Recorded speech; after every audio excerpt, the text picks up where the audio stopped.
그 박용진 의원께서는 이해찬 대표가 금태섭 의원 관련해서 함구령 내렸는데도 그냥 무시하고 계속 얘기했었잖아요.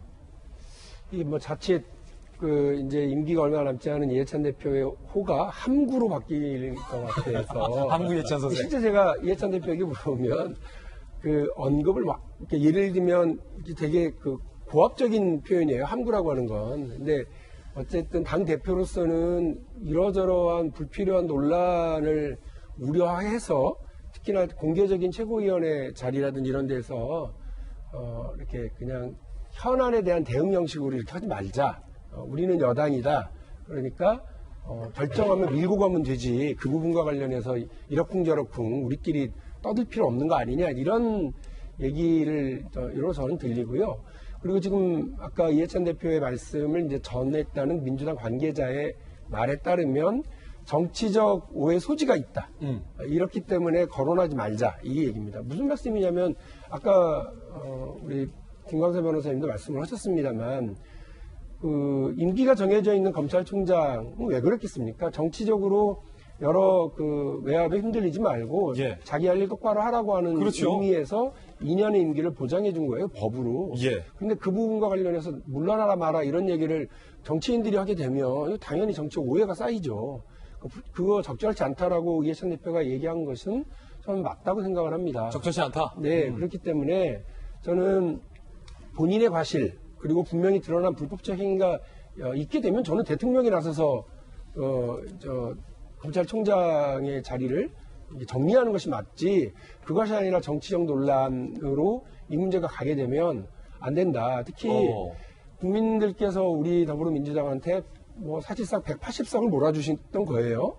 그 180석을 몰아주신 뜻은 켜켜이 쌓여있는 여러 가지 민생 문제를 해결하라고 하는 건데 자꾸 이런 먹고 사는 문제와는 무관한 논란들로 시간을 뺏기게 되면 국민들에게는 대단히 실망스럽게 보일 수밖에 없고 입법 권력을 줬더니 법을 만들지는 않고 자꾸 본인들의 관심사에 빠져드는 거 아니냐라고 국민들의 비판을 받을 수가 있어요. 옛날 얘기긴 합니다만 우리가 살인 이렇게 하면 아시죠? 조광조부터 시작해서. 근데 그 살인들이 숭고한 도학 정치를 꿈꿨거든요. 근데 막상 집권을 하고 나니까 다 뭐 했느냐면 자기들의 정신적 스승들의 신원을 회복하기 위한 그리고 엉뚱한 예속 논쟁 이런 걸 벌리다가 먹고 사는 문제 하나도 해결하지 못한 채로 그냥 나라를 다 망하게 했거든요. 이런 과거들을 생각해 보면 우리가 지금 집중해야 될 것은 코로나 사태, 그다음에 한반도 평화에 관한 문제, 이런 굵직굵직한 문제를 해결하는 거. 그리고 그동안 우리가 하겠다고 국민들 앞에 약속했었던 대통령 선거에서 약속을 빨리빨리 정리하고 집행하기 위한 노력들을 해야 됩니다. 지금 국회에는 예를 들면 우리의 발목을 잡을 야당 세력도 존재하지 않는 거예요. 야당이 아무리 발목을 잡고 싶어도 우리의 의석이면 쭉쭉쭉쭉 밀고 나갈 수 있거든요. 근데 그거를 하지 않고 정치적 오해를 살 수 있는 이런 논쟁들을 벌이고 있다라고 하는 것에 대한 이해찬 대표의 주의 조치, 이거 좀 분명히 우리가 귀담아 들어야 된다고 생각을 합니다. 예. 여당은 국민들이 먹고 사는 문제를 해결하는 것이 가장 큰 일이다. 예.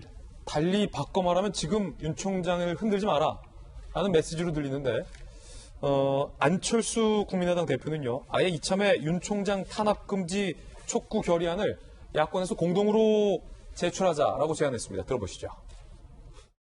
정부 여당의 윤석열 검찰총장 찍어내기가 본격화되고 있습니다. 윤석열 검찰이라는 맹견에 입마개를 씌우려는 뻔한 수순입니다.